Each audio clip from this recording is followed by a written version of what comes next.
we have found another rum. Yes. I'm Juliana Olayinka. I was Juliana Olayinka. I'm not sure if I'm still her. Iola, what's going on? Yes, well, we're enjoying, basically. We're enjoying the show. It's the culture. We're allowed to eat and drink, we're okay? enjoying the fruits Bosses. and rums of black business. Cheers to you. I hope that you're tuned in on either YouTube, so you can see us, because we've got some lovely guests. Colourful.com. It's actually been amazing. It's been so great. We're having an amazing time, and we've got some amazing guests who brought some goodies that, oh my goodness. But first we need to try it. Are we going to try it first? We're gonna try it. Okay.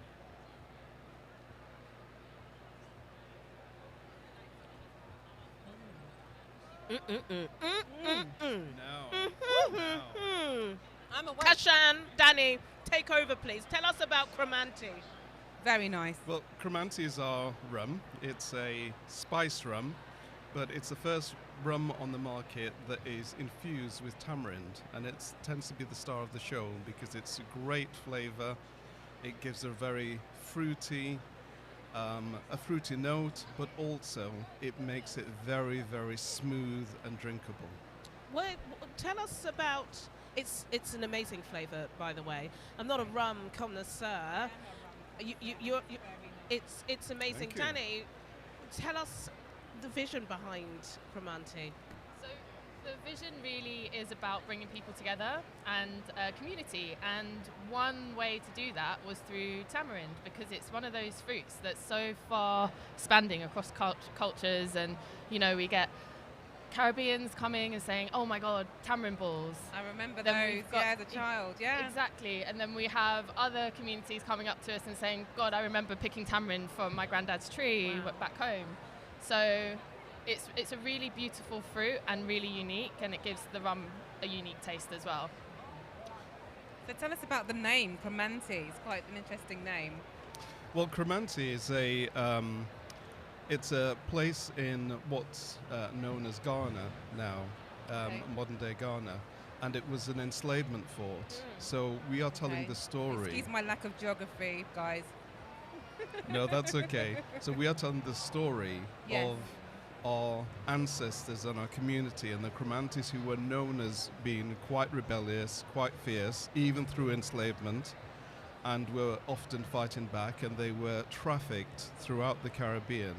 So we pick up the story in the island of Carriacou, which is where my family is from, and we talk a lot about the experience and a particular character called Kromanti Rum, who was involved in the revolution that overthrew the British on the island of Grenada.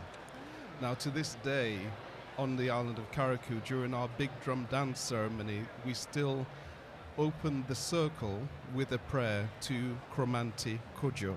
Beautiful. So it's symptomatic of our story to fight against slavery and oppression and enslavement, but also the way in which we learn to survive off the land through herbal infusions and understanding the bounties of the land and the way in which we could sustain ourselves. So this was something that we have been crafting for a while through conversations and recordings with our elders about those herbal remedies and the medicinal infusions, and we've been infusing those stories and those recipes into the rum and into our brand story. Wow. So that's what you're seeing with Kromanti. That's amazing. I've got to tell you, we've spoken to a lot of entrepreneurs, as you can imagine, as you can see, because you're just behind us. For me, I think the drinks business has got to be one of the hardest businesses to get in. It's just, it's dominated by people that don't look like us. Yes. And I'm sure they're in Ghana and they're in Jamaica too.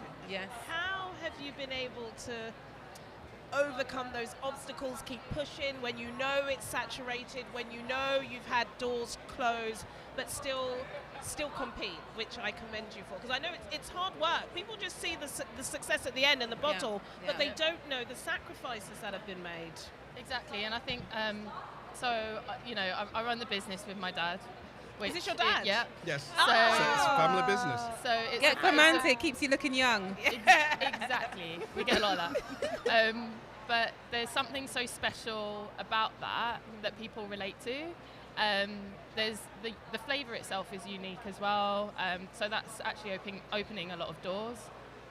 but also our mission. So really the mission is to recenter the narrative when it comes to rum, reclaim it a little bit, you know, bring it back to our ancestors, because our ancestors were the ones that created rum in the first place, and you know, all of those gifts that were left for us, you know, we need to talk about it and tell people about it, and it's just not part of the current narrative, and you know, people don't know that about rum, and we're really happy to be out there educating people. On the trade side, you know, that is knocking down doors, because no other rum, well, very few other rums are taking that story and running with it and talking to the industry about it. It really does. Just starting to kick in now. I can feel it. You know, I love that it's a family business. I love the ancestral essence of the brand story. It's so strong, and I love the fact that you two are here at the show together. You know, if that's not a black business, I don't know what is. You know, family, culture, history, generational, absolutely beautiful and phenomenal. I wish you guys absolutely all the best. I just wanted to ask you, in terms of, you know, the next couple of years, you know, as Juliana said, it's a very difficult time, as we know, with the economic crisis that's looming. How are you? What plans have you guys got in place in terms of keeping the business sustainable?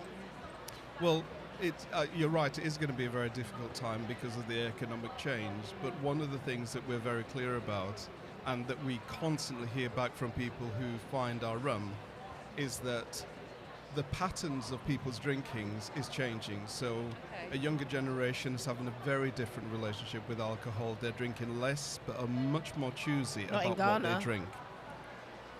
And one of the things that we're seeing is that people are now really very interested in what's the story, who's behind this rum, what are their values, do they synchronize with my values in the way in which I want to see myself, and say something about myself in the way that I select and choose the things that I consume.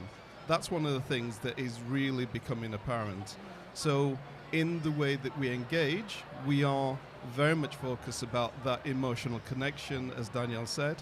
We're also very interested in this social context and the way in which we are encouraging people to use drinking rum as a way to get together and to reinforce not just family bond but community bonds, and also express their own identity. That's amazing. That is just so inspiring. Guys, thank you so much. I'm sure we'll probably be seeing you again before the day runs. We have another bottle for you. So where can they buy the products? Where can they buy the rum? That's very important. Actually, as well.